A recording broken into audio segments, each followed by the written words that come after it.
Yes,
Mahaprabhu ki jai, Srila Prabhupada ki jai, Gaura Prema.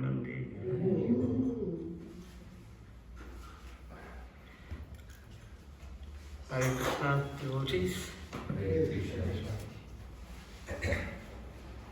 Thank you again for coming this evening, giving me this opportunity also to share something. So we'll read a little bit from Srimad Bhagavatam. Paramatma Prabhu asked me to speak on the glories of Prahlada Maharaj. So we'll start by reading from chapter 9, a few verses, and then we'll discuss chapter 10, which is the one he wanted to spend more time on today. Om Namo Bhagavate Vasudevaya. Om Namo Bhagavate Vasudevaya. Om Namo Bhagavate Vasudevaya. Om Namo Bhagavate Vasudevaya. Om Namo Bhagavate Vasudevaya. Om Namo Bhagavate Vasudevaya. So the pastimes of Lord Nrsimhadev, Prahlada Maharaj cover many chapters in Srimad Bhagavatam. I think about 9 chapters or so of Bhagavatam, very elaborately described. Today we'll focus on chapter 10, the last chapter of the pastime, which is focusing on the glories of Prahlada Maharaj. But I want to just read these verses from the 9th chapter, which is entitled Prahlada Pacifies Lord Nrsimhadev with Prayers. I'll just read 5 verses from there, and then we'll discuss the next chapter. Text 51. The great saint Narad said, "Thus Lord Nrsimhadev was pacified by the devotee Prahlada Maharaj with prayers offered from the transcendental platform. The Lord gave up his anger, and being very kind to Prahlada, who was offering prostrated obeisances, he spoke as follows." Text 52. The Supreme Personality of Godhead said, "My dear Prahlada, most gentle one, best of the family of Asuras, all good fortune unto you. I am very much pleased with you. It is my pastime to fulfill the desires of all living beings, and therefore you may ask from me any benediction that you desire to be fulfilled. My dear Prahlada, you may live a long time. One cannot appreciate or understand me without pleasing me. But one who has seen or pleased me has nothing more for which to lament for his own satisfaction." Text 54. My dear Prahlada, you are very fortunate. Please know from me that those who are very wise and highly elevated try to please me in all different modes of mellows, for I am the only person who can fulfill all the desires of everyone. Text 55. Narad Muni said, Prahlada Maharaj was the best person in the family of Asuras, who always aspire for material happiness. Nonetheless, although allured by the Supreme Personality of Godhead, who offered him all benedictions for material happiness, because of his unalloyed Krishna consciousness, he did not want to take any material benefit for sense gratification.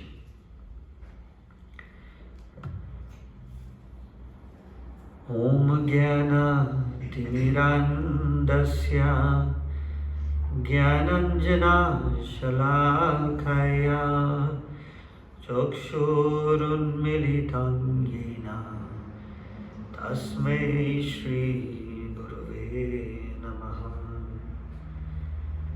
Shri Chaitanya Manobhishtam Stapitam Yena Bhutale Swayam Rupa Kadhamayam Dadati Swapadantikam. Vandeham Shri Guru Shri Yuta Padakamalam Shri Gurum Vaishnavanscha Shri Rupam Sagrajatam Sahagana Raghunatam Vitam Tvam Sajivam Sadvaitam Savadhutam Parijana Sahitam Krishna Chaitanya Devam Shri Radha Krishna Padan Sahagana Lalita Shri Vishakanvitamscha. Hey Krishna Karuna Sindhu Deenabandhu Jagatpate Gopesha Gopika Kanta Radha Kanta Namostute. Tapta Kanchana Gaurangi Radhe Vrindavaneshwari Vrishabhanu Sute Devi Pranamami Hari Priye.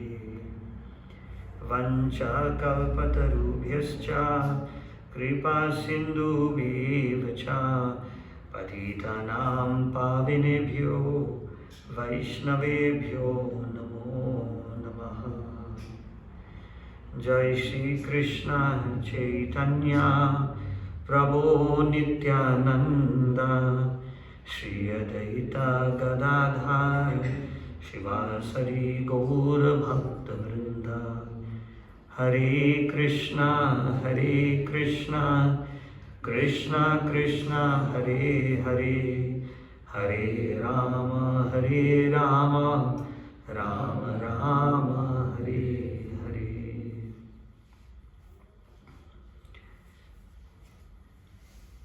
So this pastime of Lord Nrsingadev and Prahlada Maharaj, killing of Hiranyakashipu, is very famous. You're all familiar with the pastime of Lord Nrsingadev, so we won't talk about that today.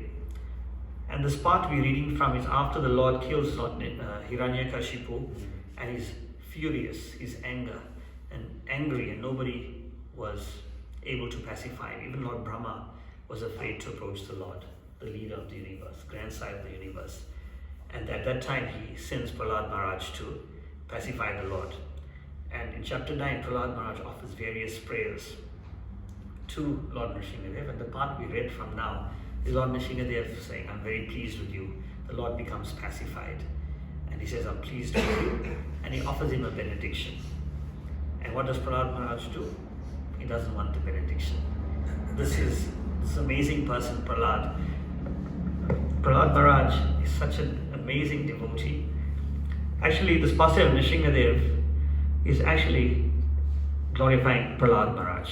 You hear how Hiranyakashipu terrorizes everyone, and you hear how he tries to kill Sri Prahlada over so many, in so many ways.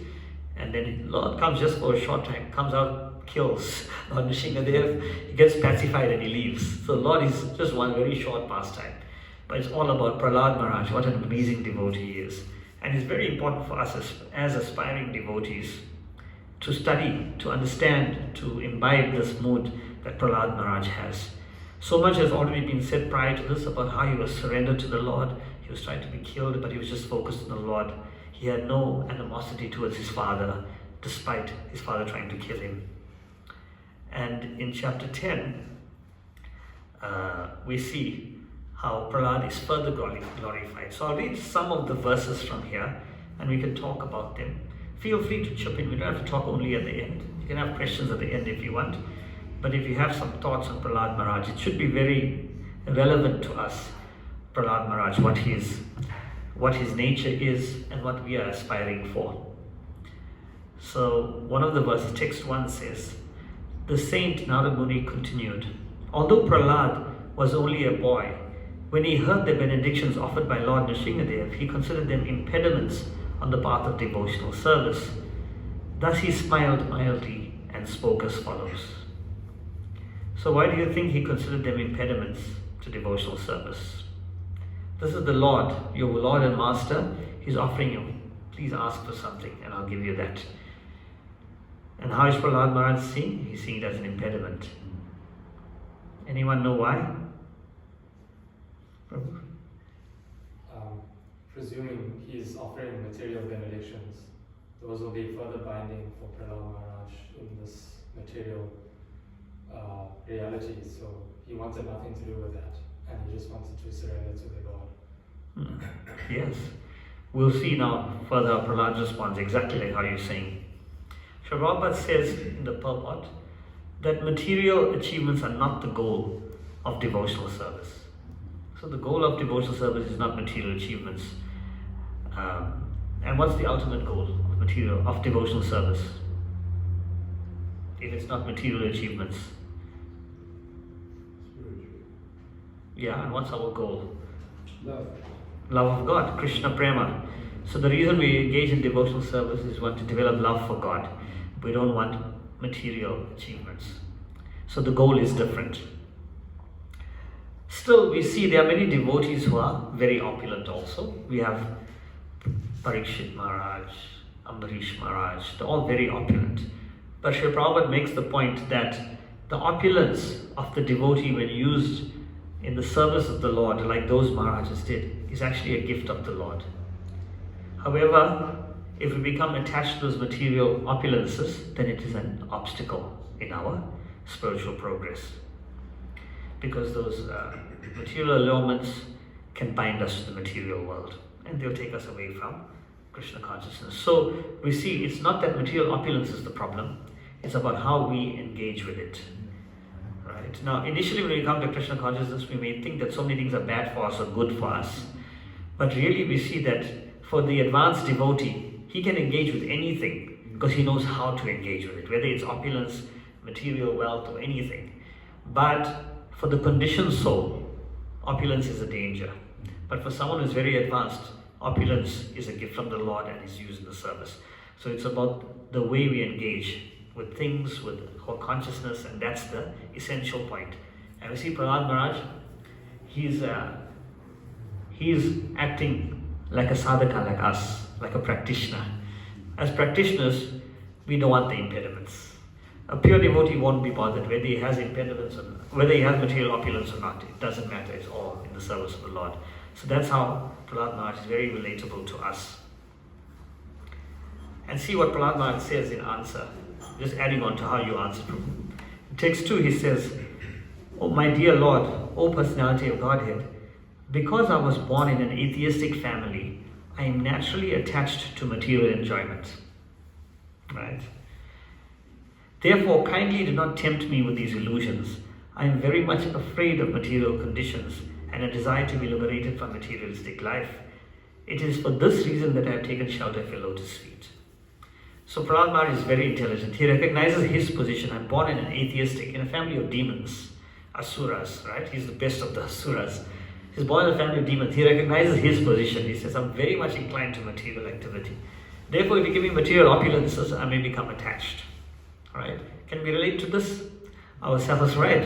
See how relatable Prahlada Maharaj is to us. Very much. You hear of exalted devotees, but Prahlada Maharaj is very relatable to us.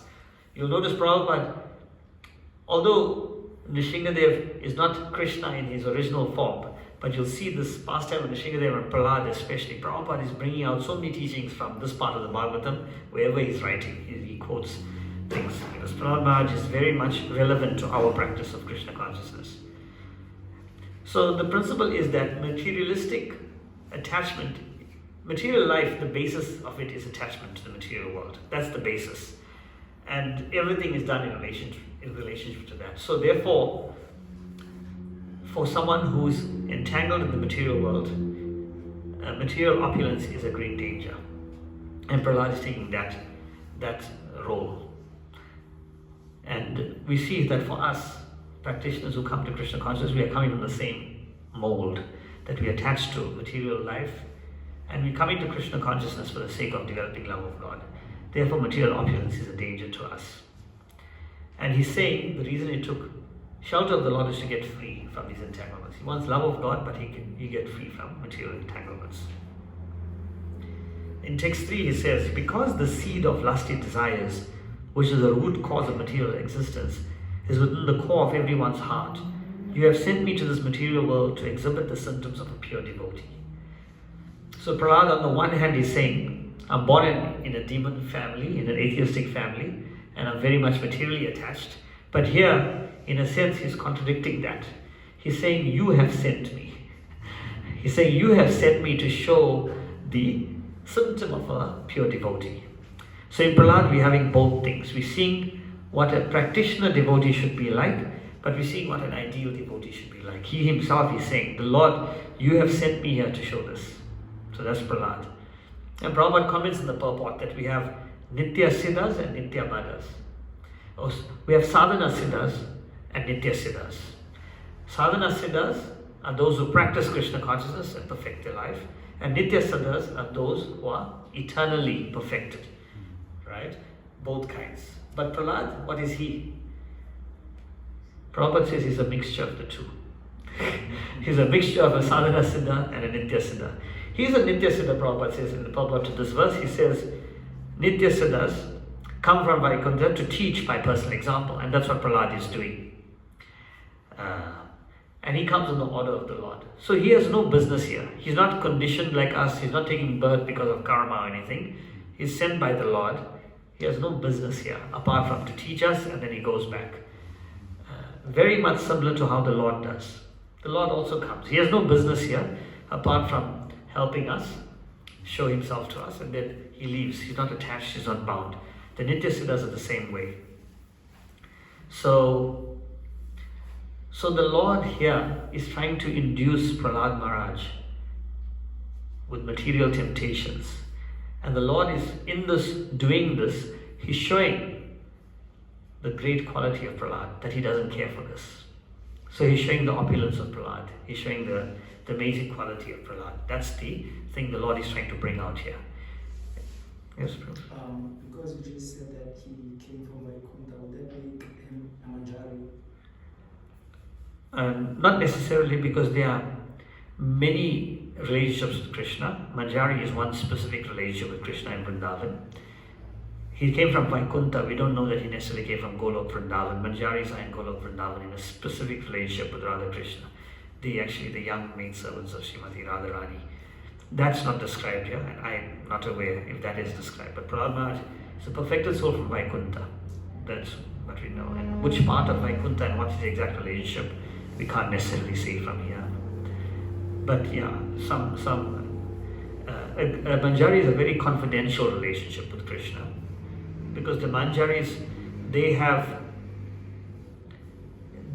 access to pastimes that even the gopis, the older gopis, may not have access to. Now, Rupa Goswami is in our line, our Acharya, Rupa Goswami, is called Rupa Manjari. Now, these Manjaris are very special because in the pastimes of Radha Krishna, many pastimes are very intimate, and not everyone is privy. Many of them are private Radha Krishna pastimes, because it's conjugal love, that relationship of conjugal love. And in the relationship of conjugal love, like for example, Balaram can't be present. That relationship won't work, right? When a husband and wife are having intimate pastimes, even in the material world, the husband's brother cannot be there, right? Just changes the mood, right? So the husband and wife will be separate and alone. Similarly, in Krishna's pastimes, the conjugal love in the spiritual world, the parents can't be there, Balaram can't be there, the cowherd boyfriends can't be there when Krishna's with Radharani, for example. Even the older cowherd girlfriends cannot be there when he's having his most intimate pastimes. But the Manjaris are the young girls, 5-6-year-old, they can be there to assist in those pastimes because they're not adolescents. They're not, at puberty level. So they're young children, so they can assist in those pastimes. So therefore, the Manjaris have access to pastimes that nobody would have access to typically. Very special. So it's a very rare relationship, and very few living beings have that kind of relationship generally. So I'm not saying that it's not Prahlada Maharaj, but I'm just saying it's not a common thing for someone to have that relationship. So the Lord has no desire himself to come to this material world, and neither does the pure devotee desire to come. Both are coming just to help us go. And in this case, Prahlada is telling us to teach what a pure devotee is like, to show the symptoms of a pure devotee. So his whole pastime, where he's being punished and how he's responding, where his father is treating him badly, how he's responding, how he deals with the Lord, we are seeing here, this part of a pure devotee, is all to show the characteristics of a pure devotee. It's something that we are aspiring for, so we must aspire for this also. It's teaching us this. Very wonderful example. So So this is what Prahlada Maharaj, look at how the Lord is dealing with his devotee and how the devotee is dealing with the Lord. So the Lord gave him a benediction. Why? Because he knows he won't take it, but he shows the glory of this person, right? And then look what the devotee tells the Lord. Prahlada is saying the Lord, "Oh Supreme Instructor," he calls him the Supreme Instructor of the entire world. Every word used in these verses is significant. He's basically, you are the Supreme Instructor. Prahlada is saying the Lord, you are so kind to your devotee that you could not induce him to do something unbeneficial for him. So what is he saying? The Lord, you're giving me a material benediction. You are the Supreme Instructor. And he says, you are so kind to your devotee, you won't do anything that's not beneficial for him. And then he gives a very important argument. On the other hand, one who desires some material benefit in exchange for devotional service cannot be a pure devotee. Indeed, he is no better than a merchant who was to profit in exchange from service. Very important thing. So the Lord is offering the benediction. He's saying no. He says, you, my Supreme Instructor, you won't do anything not beneficial. But he says, those who offer service in exchange for something, wanting something in exchange, they're only doing business with the Lord. You're doing business, exchange, you're a merchant. I give you money, you give me your goods. That's how we buy things. So when we're doing devotional service, the mentality may be there that I should get something from the Lord. And Prahlada is defeating this. As a pure devotee, there's no room for this. Now this desire to get something from the Lord is a very subtle desire. It's there. Firstly, because we are materialistic, we come in a material conditioned space or background, we want to enjoy our senses typically, right? So the tendency is there. Like Prahlada is saying, born in an atheistic family, the tendency is there. So we got the tendency. Then when we offer service to the Lord, it's not difficult to think that I should get something for that, right? We even may think that because I'm a practicing devotee, I shouldn't suffer too much in this world, Like I'm practicing Krishna consciousness, surely I could have a smooth journey here. Why should I suffer? Other people are okay, why should I suffer? We can have that mentality. It's very easy to come to that. Oh, you heard what happened to a devotee? He was murdered and raped by 3 men. How can that happen to a devotee? We could think like that. Because the person is a devotee. Why should such suffering befall him or her? Why should such difficulties, why should they go through that? We think that. Because why are we thinking that? We think that because he's a devotee, he should have a smooth ride. And because we also think we should have a smooth ride. Can you see how this desire is there in our hearts? That I'm practicing Krishna, I'm doing so much, I'm chanting 2 hours a day, I'm worshipping, I'm following the principles, I'm offering my bhoga, thinking of the Lord, I'm going to temple. Why should I get hijacked and 5 bullets be put on my head, my family killed? Why should that happen to me? We think that, right? I'm practicing, it shouldn't happen to me. But Prahlada didn't think like that. He was being tortured. He didn't have any of those thoughts. He was just meditating on the Lord. This is pure devotee. Of course, we are not pure devotees, but this is what we are aspiring for. So these tendencies that we have to want to desire a nice ride, a smooth life, we have to get rid of them while practicing Krishna consciousness. Because in Krishna consciousness, these obstacles come and we think that we should be respected, we should at least have not too much suffering, we should have good health, at least reasonable, should have a good family, all the material desires these. But we think that in Krishna consciousness, we mistake it. So pure devotees don't come to the Lord for any material desire. Otherwise we describe it as businessmen. And we have to be careful we're not trying to do business with Krishna. That's not our goal. We don't want to do business with Krishna. Although Krishna does say in Bhagavad Gita, 4 kinds of people approach him, one in distress, one in need wealth, this, that. And this is described as Sukriti, pious. It's pious to that, but it's not pure devotee. So when we first come to Krishna, we are not pure, definitely. And through our practice of Krishna consciousness, we are not pure, but we are meant to become more and more pure as we surrender more to Krishna and we give up our material desires. So, interesting, right? Prahlada Maharaj. See how Prahlada Maharaj is talking to the Lord. So interesting for the devotee to talk to the Lord like this. He is well-wisher, but he's in a sense questioning the Lord. Why would you do something not beneficial for me by offering me this? The Lord is giving him, he has to refuse it, but he's defeating the Lord's reasoning of why to offer him. And then we'll see how the Lord will try and defeat him. So this is what the devotee and the Lord is doing. They're in a constant battle to win each other over by doing different things. And then this is what Prahlada tells the Lord in the next verse. A servant who desires material profit from his master is not a qualified servant, a pure devotee. He made that point. He says, similarly, a master who bestows benedictions upon his servant because of a desire to maintain a prestigious position as master is also not a pure master. Very important point. So, if the master is giving some benediction so that he can maintain his prestige as master, he's not a pure master. Now, in the material world, you see a lot of this. Where someone is in a good position and he gives people, his followers, things to maintain his position as master and prestige. That's what Prahlada is talking about here. That's not a real master. And he's saying, the Lord, you are a real master, so you shouldn't be doing that. Also, that's what he's indicating, because the Lord is the supreme instructor. He won't do anything unbeneficial, so therefore he shouldn't be giving material things. The Lord is saying he's saying to the Lord. So the Lord is saying, have something material. He's saying, if I take something material, I'm a businessman, doing business with you. Not only that, if you give me something material, then you're not a good master. You see the underlying conversation here, in a nice way, but this is the message and the theme. Very powerful. But we see demigods, Prabhupada mentioned the purports, they give benedictions, material benedictions, to maintain their own prestige, so the followers will keep coming to them. That's why the Lord does not give material benedictions. Therefore, when you become a devotee of Krishna, you generally don't have a very good material life.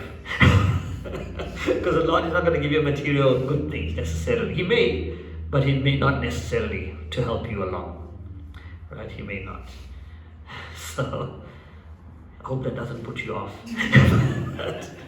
But that's the real fact, because for the higher purpose of love of Krishna, we have to understand what that is. We need to get rid of these desires. So it can't be the basis on which we practice. In Kali Yuga especially, spiritual life gets twisted. Firstly, we shouldn't be having material desires, but people mainly perform religious practice for advancing materially. They want to gain something. Oh, I need a good job, my son must pass matric, I need a good husband, I need a good child. Whatever, we approach God. At least they're approaching God, rather than not approaching God, definitely. But even the bulk of the forms of religion we see are for material benefits. So therefore it's a very business-like way to deal with God, even if you're approaching Krishna. It's not bad, it's just not pure, that's all. It's better to approach the Lord than not approach the Lord. But it's not pure. And Prahlada is coming to show us what pure devotional service looks like. And see why it's so relevant for us. So even if we think we're making advancement in Krishna consciousness, if we examine ourselves by Prahlada's yardstick, we'll see we have a long way to go. Right?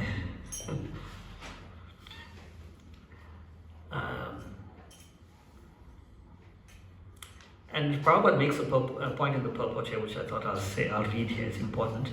If one is too materialistic, which generally is most of us, but at the same time wants to be a servant of the Supreme Lord, the Lord, because of His supreme compassion for the devotee, takes away all his material opulences and obliges him to be a pure devotee of the Lord. So this is what the Lord, if His compassion to us, will do. He will take away our material opulences to make us pure. If we knew this, we may not have come to Krishna consciousness. We knew this at the beginning. But this is the crux of the matter.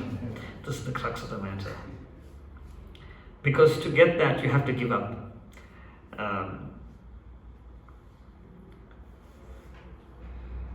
So these are very important lessons we can take from this pastime and from the comments Prabhupada is making and how Prahlada is dealing with the Lord. Prahlada says in the next verse, "O my Lord, I am your unmotivated servant and you are my eternal master. There is no need of our being anything other than master and servant. You are naturally my master and naturally your servant. We have no other relationship." Now, in the material world, if you are serving someone who's your master, whether it's your boss or someone else, or your wife who's your boss, whatever, whoever it is, you try to have some other relationship also, right? Like if the president of the country is here, you want to get close to him, not just as a normal subject, right?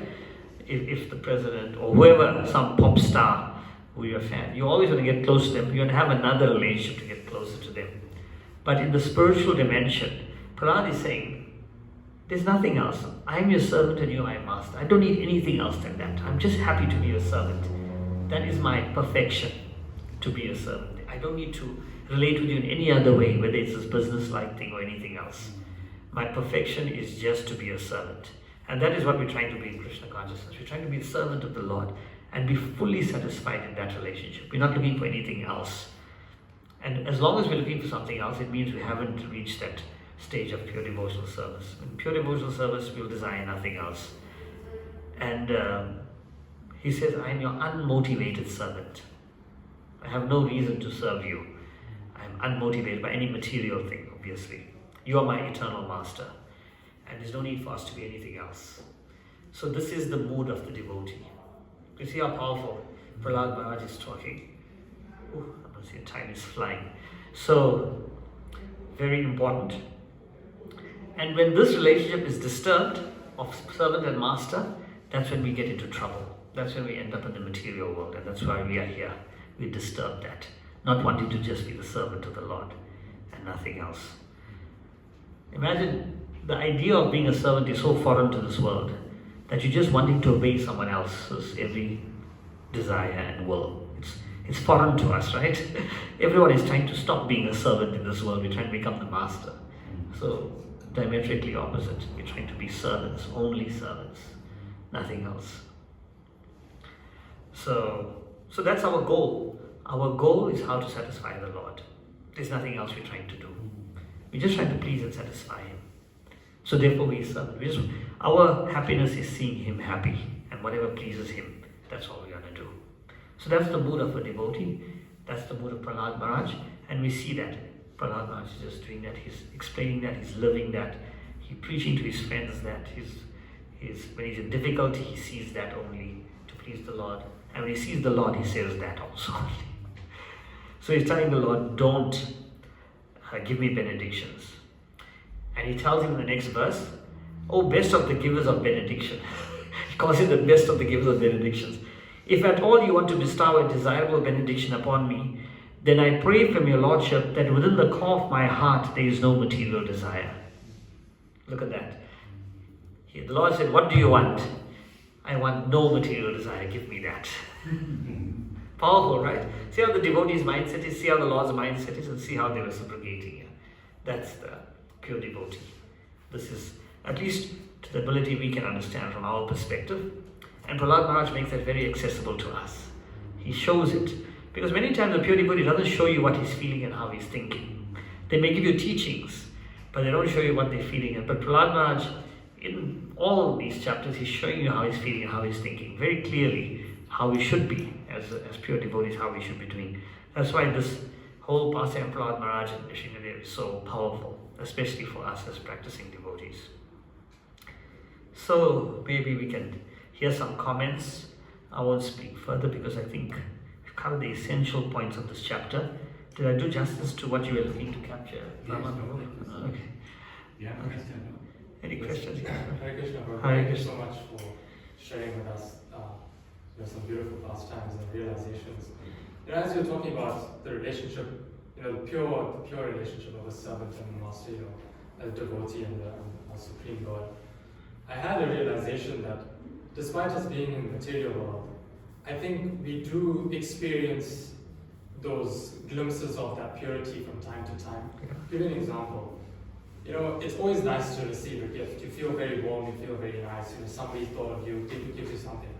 But then I know in my experience, and I'm sure every one of us has experiences from time to time, when you see how when you give something to somebody and you see how that experience of that person receiving it, I feel like that's even more fulfilling and more satisfying and more joyful to actually experience. Yes. And just by you explaining what you just mentioned now, it makes me think like, I'm not saying that's the core of what happens in the spiritual world, but that small dose, if it's so potent in the material world, imagine how much like more blissful, more intensified that potency must be in the spiritual world. So that's kind of like what I was thinking, and I think we do get those symptoms here. Yes. But it's like you say, it's not pure. Immediately be distracted and back to having all our desires, material desires. So, Very true. Yeah, that's a wonderful example you gave, because that is actually, you can see the difference between receiving and giving. How typically you think that receiving would be more enjoyable, but the joy you get from giving is greater, it's far greater. That's a very wonderful way to understand how spiritual life works. How being the servant is more joyous than being the master, actually. But of course, with the perfect master and the servant, but still the concept is there. That concept gives us a very good inkling. That's a great realization. Yeah, it's a beautiful way to understand spiritual concepts using that lens. That's a beautiful lens to use. Thank you. So, Prabhu, Prahlad's thoughts, is that his own thoughts or is it thoughts of Narad Muni? Isn't Narad Muni spoke to his mother when he was small in the womb? Yes. So whatever he's saying, is it Narad Muni's thoughts as well, or is it just independently his? Well, Narad Muni is his spiritual master. Yeah. So, like all of us, our spiritual master educates us and gives you Krishna consciousness, plants the seed of Krishna consciousness. But you have to water that seed and practice and grow that seed. And when you become as you become a better and better and more mature devotee, that is you. But of course, the spiritual master is responsible for you and he's given you that ability. But it's not that you are him. You are your own devotee. Every devotee is unique. Every devotee has their own relationship with the Lord, an individual relationship. So even though the seed was planted and the instructions were given by Narad Muni, it's Prahlada Maharaj speaking here directly, and it's his realizations and his feelings. And every devotee will have their own unique feelings with the Lord and their own relationship, and they will reciprocate with the Lord. Even though we are helped by so many other devotees, even yourself, so many devotees helped you in Krishna consciousness. But when you speak, it's not them, it's you. But based on what they gave you and your realizations from that, you are able to present that. Thank you so much. Anybody else? Yeah, brother. Hi. On Sunday, we had a lecture about Chaitanya. And I went home and I pondered about it. But I took notes and everything. I went back and I read. Got one magazine, 2013 magazine. I need to pick up all magazine. The karma, article about karma. So then I started thinking, I said, yeah, people say bad karma, good karma, karma story. This one is saying that karma and that karma. But then I thought to myself, I said, ups and downs in life. Personally, me, family relationship, wife relationship, all that, ups and downs. So I thought to myself, well, the topic was why bad things happen to good people. And I thought to myself, I take to Krishna consciousness, maybe my past life or this life, I must be a good person. But Krishna took all these things away from me. So that's bad, but to me, I'm very happy. After thinking about that lecture what Swami Bhakti Chandra gave us, I said, okay, I should be really grateful. What you're telling us now about Prahlada being that mood applies to me as well. So people must think, hey, if something doesn't go their way, they should be very happy, not sad about it. My personal way. Thank you, brother. Yeah, you're echoing exactly what Prabhupada said here. Yeah. Prabhupada said when the Lord shows you mercy, He takes away your material opulences. Yes. That's what Prabhupada said. And when you said doesn't go your way, it means your way is materialistic sense gratification. Right? It depends what your way is. Your way is Krishna consciousness. Yes. But typically, going your way means your sense gratification, Yes. your material attachment to the things you desire materially. Doesn't go your way means you lose those. Yes. Those things are not fulfilled or you're unable to get it. And true, when the Lord shows you mercy, He takes those things away. He says, and Prabhupada said here, when you're too materially attached and you surrender to the Lord still, the Lord shows you mercy by taking those things away and making you pure that way. So by taking it away, you can't be attached because you don't have it. He takes it away. So you may desire, but the Lord purifies you. So that's special mercy when you get that. So yeah, that's definitely. But it doesn't mean, like Prabhupada also said earlier, you get these different Maharajas and Mahajans who have great opulence, and they're pure devotees also. Ambarish Maharaj, Parikshit Maharaj. because they're very exalted, and for them opulence or any material facility doesn't distract them because they can engage in the Lord's service. So opulence itself is not a problem, but yes, generally because we're materially attached, when we lose material facility, it's good for us. Actually, I'm very afraid to get any material of this. Yeah. Things are coming right, but it's going back to the old way. I'm very worried.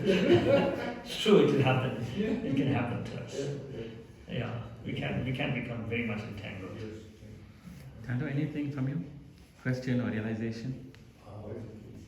I'd like to say it was nice. Prabhu gave some nice words there and enlightened me. And because you gave us the goal of Krishna consciousness in essence, that it's to cultivate Krishna Prema and not to come in wanting material acquisitions, but nothing else but Krishna Prema, love of God, and to serve God, because you know that the constitutional position is to be the servant of the Lord.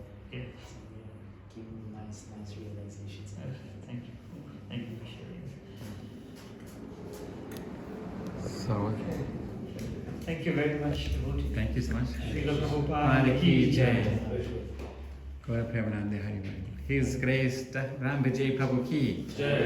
Thank you so much, Prabhu. Hare Krishna. We look forward in receiving you again. Thank you for your enlightenment.